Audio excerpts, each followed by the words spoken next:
We step into the coming week of General Hospital with a sense that everything is tightening at once, as if the storylines are pulling toward a single point of impact. From the very beginning, we feel that this will not be a quiet stretch of episodes. It is a week where decisions made in secret begin to show their consequences, where alliances are tested, and where love, ambition, and fear blur into something far more dangerous. We open this story with Willow, because everything seems to orbit around her choices right now, whether the people involved realize it or not. We sense that Willow is standing at the edge of a major turning point.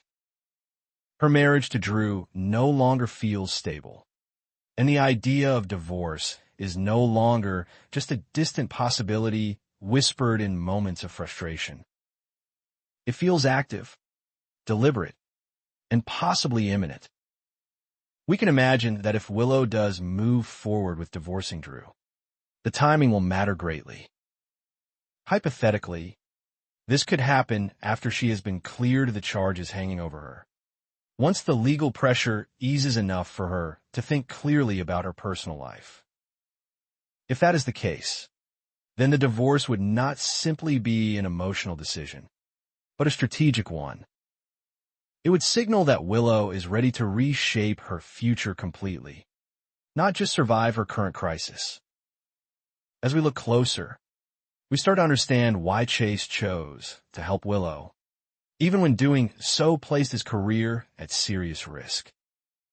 At first glance, his actions appear reckless, even self-destructive. He is suspended from the police force, his reputation damaged, and his future uncertain.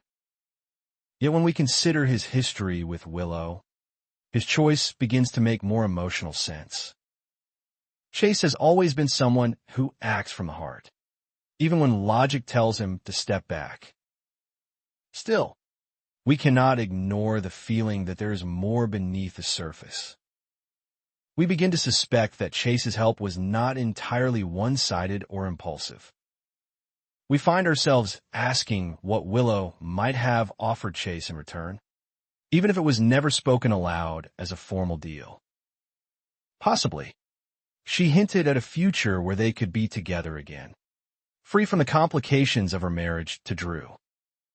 We're not claiming this is true, but hypothetically, even the suggestion of reconciliation could be enough to push Chase into taking risks he would normally avoid. The idea that Willow might divorce Drew and return to Chase would be powerful motivation, especially for someone who still carries unresolved feelings.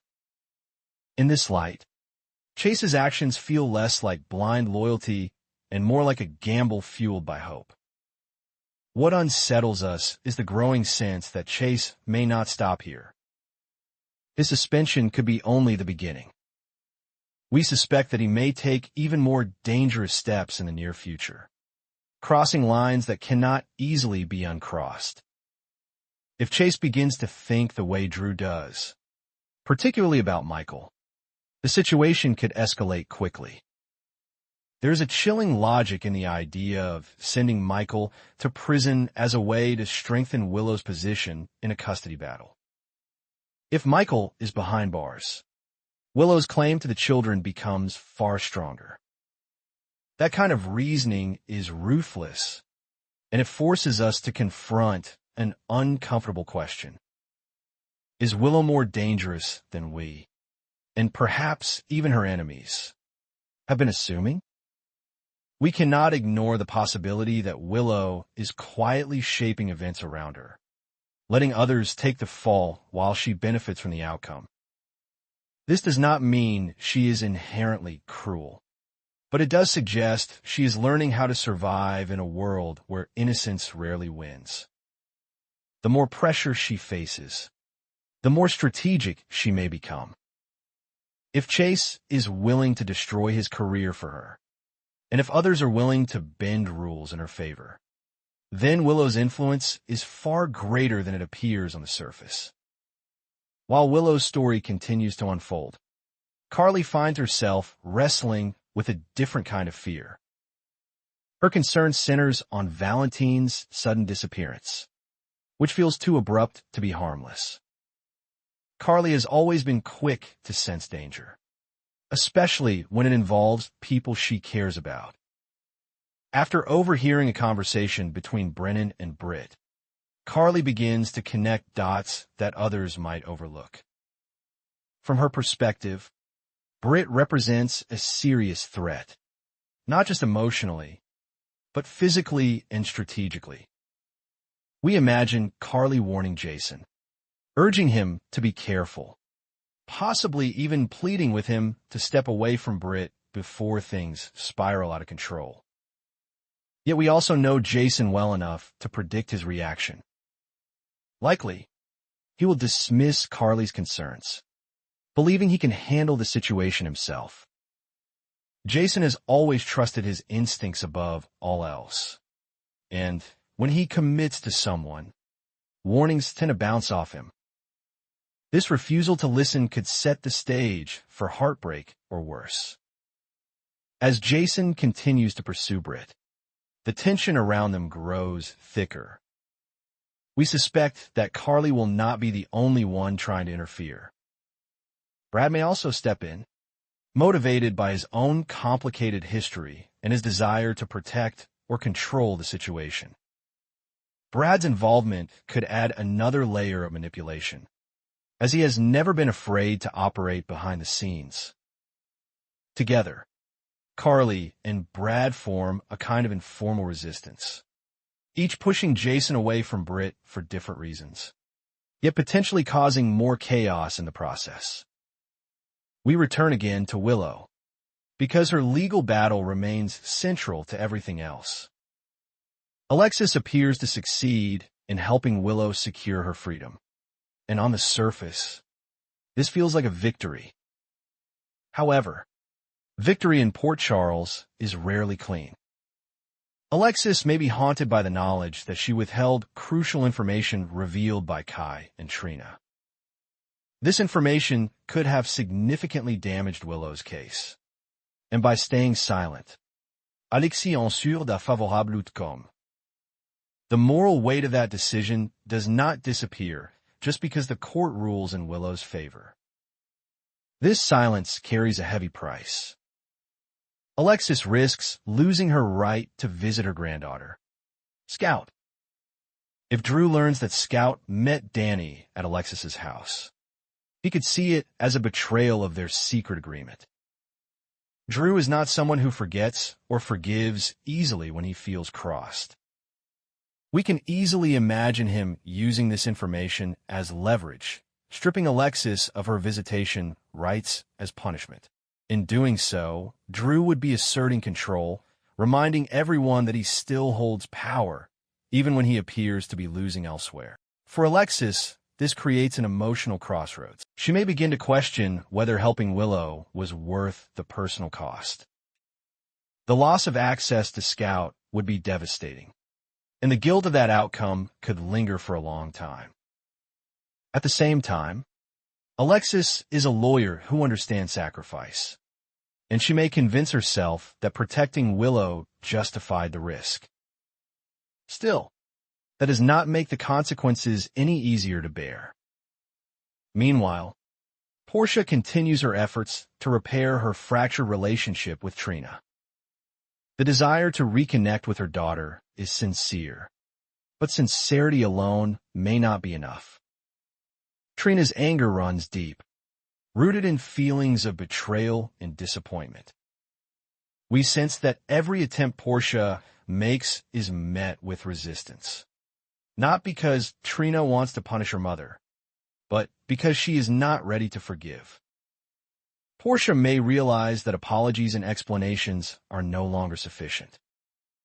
She likely needs to take new, concrete actions to prove that she understands the depth of Trina's pain. This could involve standing up for Trina in ways she failed to before, or making sacrifices that show genuine accountability. Even then, reconciliation is not guaranteed. Trina's healing will happen on her own timeline, and Portia may have to accept that rebuilding trust is a slow and uncertain process. As these personal dramas unfold, the threat of violence and legal chaos looms large. We anticipate a powerful confrontation involving Sunny and Turner. According to our speculation, Turner may be the one who attempts to arrest Michael. This alone is enough to ignite Sunny's fury. From Sunny's perspective, the move would feel unjust and premature, especially if Turner lacks solid evidence linking Michael to the shooting of Drew. We can picture Sunny exploding with rage, confronting Turner with a mixture of intimidation and raw emotion. Sunny's anger is understandable. To him, arresting Michael under the guise of questioning feels like an abuse of power. It threatens his family and undermines any remaining trust he has in the justice system. Still, we must acknowledge that this is speculative. Michael's arrest may or may not happen, but the mere possibility is enough to shake the foundations of multiple storylines. If Michael is taken into custody, even briefly, the ripple effects would be enormous. Willow's custody battle, Sunny's feud with law enforcement, and Drew's pursuit of control would all collide. On the other hand, if the arrest does not happen, the tension remains unresolved, simmering beneath the surface and promising future explosions. As we move toward the conclusion of this narrative, we feel that the coming week of General Hospital is less about clear answers and more about revealing true intentions. Characters are forced to show who they really are when pressure mounts. Willow emerges as a figure of quiet calculation, possibly more formidable than anyone expected. Chase teeters on the edge of self-destruction, driven by love, hope, or something darker. Carly stands vigilant, trying to protect those she cares about, even as her warnings go unheeded. Alexis wrestles with the cost of her choices, while Portia confronts the painful reality that forgiveness cannot be demanded. In the end, we are left with a sense that everything could change in an instant. Hypothetically, a single arrest, a single confession, or a single betrayal could shift the balance of power across Port Charles. We close this story knowing that the drama is far from over. If anything, it is only beginning, and the choices made now will echo long into the future, reshaping lives in ways no one can fully predict.